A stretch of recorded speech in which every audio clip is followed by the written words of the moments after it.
অর্থমন্ত্রীর সাথে আইএমএফ প্রতিনিধি দলের বৈঠক, সরকারের আর্থিক ও রাজস্ব সংস্কারে সন্তোষ প্রকাশ, কর জিডিপি অনুপাত ও প্রবৃদ্ধি বাড়ানোর তাগিদ। টানা বর্ষণ আর জলাবদ্ধতায় বড় ক্ষতির মুখে ক্ষুদ্র ব্যবসায়ীরা, নেই বেচাকেনা, পানিতে নষ্ট হয়েছে মালামাল, ক্ষয়ক্ষতি নিরূপণ করে সহায়তার দাবি। এবং মধ্যপ্রাচ্যে সংঘাত বৃদ্ধিতে ডলার ও তেলের দামে উলম্ফন, প্রভাব পড়েছে দেশের ডলারের বাজারেও, আমদানিতে বিক্রি হচ্ছে 123 টাকা 90 পয়সায়। আমন্ত্রণ ব্যবসা বাণিজ্য আর অর্থনীতির সবশেষ খবর নিয়ে নিউজ 24 নিয়মিত আয়োজন পূবালী ব্যাংক পিএলসি বিজনেস টাইমে। সাথে আছি আমি নাফিসা জামান। দেখছিলেন শিরোনামগুলো। সরকারের আর্থিক সংস্কার ও রাজনৈতিক দায়িত্বশীলতার প্রতি সম্মান জানিয়েছে আন্তর্জাতিক মুদ্রা তহবিল আইএমএফ। গত 4 মাসে শেয়ার বাজারের উন্নয়ন এবং রাজস্ব আদায়ে দৃশ্যমান অগ্রগতিতেও সন্তুষ্ট সংস্থাটি। সোমবার সচিবালয়ে আইএমএফ প্রতিনিধিদের সাথে বৈঠক শেষে একথা জানান অর্থমন্ত্রী আমির খসরু মাহমুদ চৌধুরী। তবে কর জিডিপির অনুপাত ও প্রবৃদ্ধি বাড়াতে সরকারকে আরও তৎপর হওয়ার পরামর্শ দিয়েছে সংস্থাটি।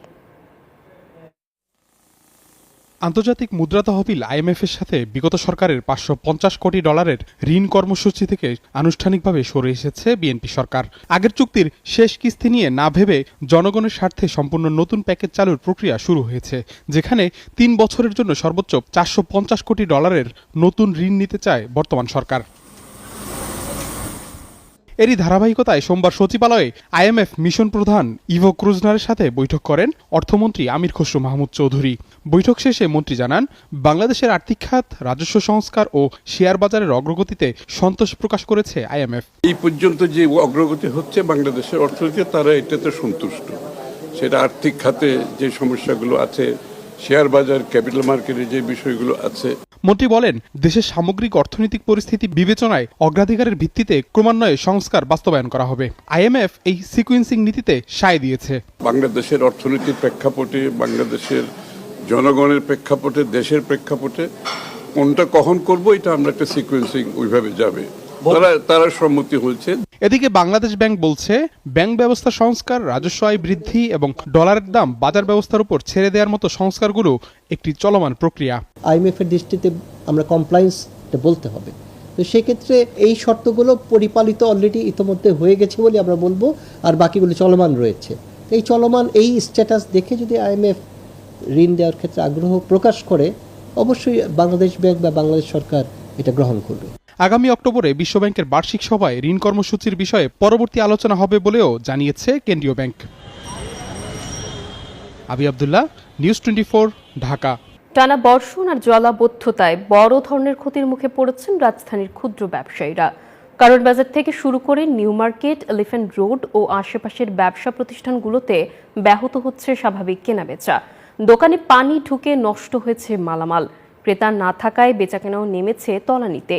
ক্ষয়ক্ষতি নিরূপণ করে ক্ষুদ্র ব্যবসায়ীদের দ্রুত আর্থিক সহায়তার দাবি জানিয়েছে বাংলাদেশ দোকান মালিক সমিতি। মামুন ইসলামের রিপোর্ট। রাজধানীতে কয়েকদিনের টানা বৃষ্টিতে ভেঙে পড়েছে ড্রেনেজ ব্যবস্থা। এমনিতেই কয়েক ঘন্টার বৃষ্টিতে রাজধানীর বিভিন্ন এলাকায় জমে যায় পানি। এবার ভেঙেছে জলাবদ্ধতার সব রেকর্ড। টানা বর্ষণে সবচেয়ে বেশি বিপাকে পড়েছে খেটে খাওয়া মানুষ। কাজ নেই, তাই রুজিও নেই তাদের। ক্ষুদ্র ও মাঝারি ব্যবসায়ীদেরও কষ্টের শেষ নেই। নিউ মার্কেট এলাকার নিচতলার সব দোকানেই পানি উঠে নষ্ট হয়েছে মালামাল। ক্রেতার উপস্থিতি না থাকায় বেচাকেনাও তলানিতে। বেচা কেনা অবস্থা খুবই খারাপ। আমরা যারা আছি, ব্যবসা বাণিজ্য করতেছি, দোকানপাট খোলা যাইতেছে না, খুব করণীয় অবস্থা। কোনো কাস্টমার আসতেছে না, আমাদের এখন প্রতিদিনই লস, আর আমাদের মালামাল অনেকটাই নষ্ট হয়ে গেছে। একই অবস্থা কারওয়ান বাজার, কৃষি মার্কেট সহ ভোগ্যপণ্যের বাজারগুলোতে। পানি জমে থাকায় সবজি, ফল, মাছ পরিবহন এবং খালাসে বিপাকে পড়েছেন তারা। ব্যবসায়ীরা বলছেন, বাজারে পানি জমে থাকায় ক্রেতার উপস্থিতি খুবই কম, তাই লোকসান গুনছেন প্রতিদিন। মালানি মানুষ কি জানা দিলে কার কাছে বেশি ওই আরো দাম বেড়ে মাল লইয়া এরাও বেচতে পারে। কাস্টমার থাকলে না দাম ওঠানামা করবে, বাজারে কাস্টমারই নেই। দোকান মালিক সমিতি বলছে, গত এক সপ্তাহে রাজধানীতেই কয়েক হাজার কোটি টাকার লোকসান হয়েছে। ক্ষয়ক্ষতি নিরূপণ করে অতি ক্ষুদ্র ব্যবসায়ীদের দ্রুত আর্থিক সহায়তার দাবি জানিয়েছেন সংস্থাটি। এই দায় সিটি কর্পোরেশনে, এই দায় ওয়াসার, এই দায় অন্য সংস্থাগুলো। তারা বসে দেখবে যে আসলে কার কত ক্ষতি হয়েছে নিরূপণ করে তাদেরকে অন্তত আর্থিক সাহায্যটা দেওয়া। বিশেষ করে অতি ক্ষুদ্র ব্যবসায়ী যাদের একেবারেই পুঁজিটা বলতে গেলে 20 থেকে 25 বা 50 হাজার টাকার মধ্যে। আবহাওয়া অফিস বলছে, এমন বৃষ্টি থাকতে পারে আরো কয়েকদিন। এমন জলাবদ্ধ পরিস্থিতি থেকে মুক্তি পেতে স্থায়ী ড্রেনেজ ব্যবস্থা নিশ্চিত করার দাবি জানিয়েছেন ব্যবসায়ীরা। মামুন ইসলাম, নিউজ 24, ঢাকা। যুক্তরাষ্ট্র ও ইরানের মধ্যে নতুন করে পাল্টাপাল্টি হামলা এবং হরমুজ প্রণালী বন্ধের জেরে বৈশ্বিক অর্থনীতিতে বড় ধাক্কা লেগেছে। ভূ রাজনৈতিক এই উত্তেজনায় সরবরাহ চেইন ব্যাহত হওয়ার শঙ্কায় বিশ্ববাজারে মার্কিন ডলারের দাম বেশ বেড়েছে। এর পাশাপাশি জ্বালানি তেলের দামেও বড় লাভ দেখা গেছে। এই পরিস্থিতিতে মূল্যস্ফীতি বাড়ার আশঙ্কায় নতুন করে আরও জোরালো হচ্ছে মার্কিন ফেডারেল রিজার্ভের সুদ হার বৃদ্ধির সম্ভাবনা। উত্তপ্ত মধ্যপ্রাচ্য পরিস্থিতিতে প্রধান মুদ্রাগুলোর বিপরীতে মার্কিন ডলারের দাম বেড়েছে। ইয়েনের বিপরীতে 0.1% বেড়ে ডলারের দাম 161.92 ইয়েন হয়েছে।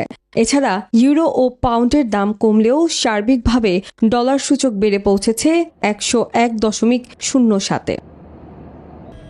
হরমুজ প্রণালী দিয়ে পরিবহন হুমকির মুখে পড়ায় ব্রেন্ট ক্রুডের দাম 3% বেশি বেড়ে ব্যারেল প্রতি $78.35 উঠেছে।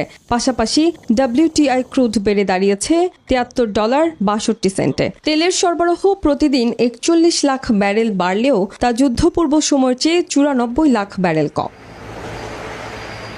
জ্বালানির এই মূল্য বৃদ্ধিতে ফেডারেল রিজার্ভের সুদ হার বাড়ানোর সম্ভাবনা 52% ছাড়িয়েছে। অন্যদিকে ক্রিপ্টোকারেন্সির বাজারে পতন হয়েছে, যার জেরে 0.6% কমে $63,770 নেমেছে বিটকয়েনের দাম। Desk report, news 24। বিশ্ববাজারের সঙ্গে সামঞ্জস্য রেখে দেশে আবারও বেড়েছে মার্কিন ডলারের দাম। আন্তঃব্যাংক বাজারে ডলারের দাম 13 থেকে 15 পয়সা বাড়ায় এর প্রভাব পড়েছে গ্রাহক পর্যায়েও। ফলে আমদানির জন্য ব্যাংকগুলো সর্বোচ্চ 123 টাকা 90 পয়সা দরে ডলার বিক্রি করছে। কেন্দ্রীয় ব্যাংকের তথ্য বলছে সোমবার আন্তঃব্যাংক বাজারে ডলারের সর্বনিম্ন দর ছিল 123 টাকা। সংশ্লিষ্টরা বলছে বাজারে বৈদেশিক মুদ্রার সরবরাহ স্বাভাবিক থাকলেও IMF এর শর্ত অনুযায়ী বিনিময় হার সমন্বয়ের কারণেই সাম্প্রতিক সময়ে ডলারের দাম কিছুটা বেড়েছে। তবে ডলারের বিনিময় হারকে পুরোপুরি বাজার ভিত্তিক করার নীতিতে অটল থাকার কথা জানিয়েছে বাংলাদেশ ব্যাংক। এক্ষেত্রে কেন্দ্রীয় ব্যাংকের ভূমিকা থাকবে কেবল বৈদেশিক মুদ্রা বাজারে তারল্য ও স্বাভাবিকতা বজায় রাখা। ফলে ডলারের মূল্য নির্ধারণ হবে বাজারের বাস্তব চাহিদা ও যোগানের ভিত্তিতেই।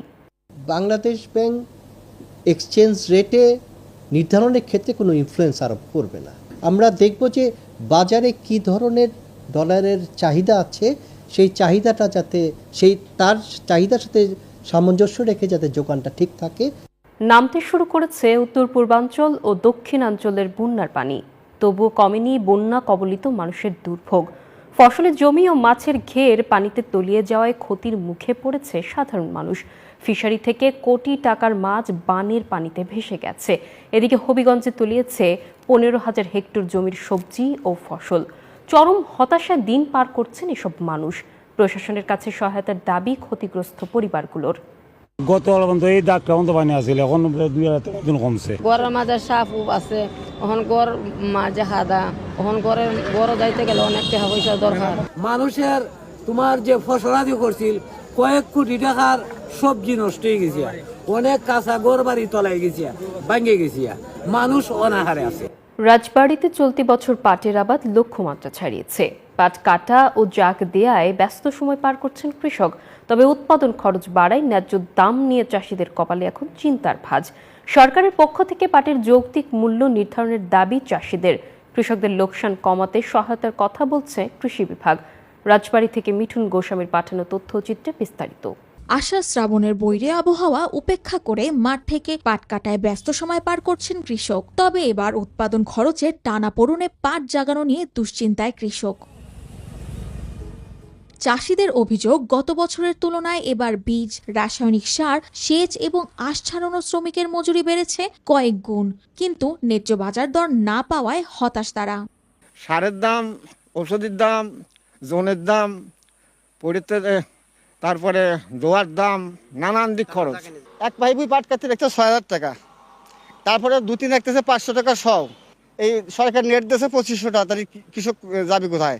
নিচে পাটে প্রায় 6,000 টাকা হওয়া দরকার, তাহলে গিয়ে কৃষকের কিছু থাকে। তবে কৃষি বিভাগ বলছে কৃষকদের লোকসান কমাতে তারা সব ধরনের পরামর্শ দিচ্ছেন। পাট চাষিরা যাতে পাট আবাদ করে তাদের লোকসান না হয় সেজন্য আমরা শুরু থেকেই বীজ বপনের শুরু থেকেই আমরা তাদেরকে বিভিন্ন ধরনের পরামর্শ প্রদান করে আসছি। কৃষি বিভাগের তথ্য মতে চলতি বছর রাজবাড়ীতে 46,780 হেক্টর জমিতে পাটের আবাদ হয়েছে। Desk report, news 24। আর এই ছিল পূবালী ব্যাংক পিএলসি বিজনেস টাইমের এখনকার আয়োজনে। এতক্ষণ সঙ্গে থাকার জন্য সবাইকে ধন্যবাদ।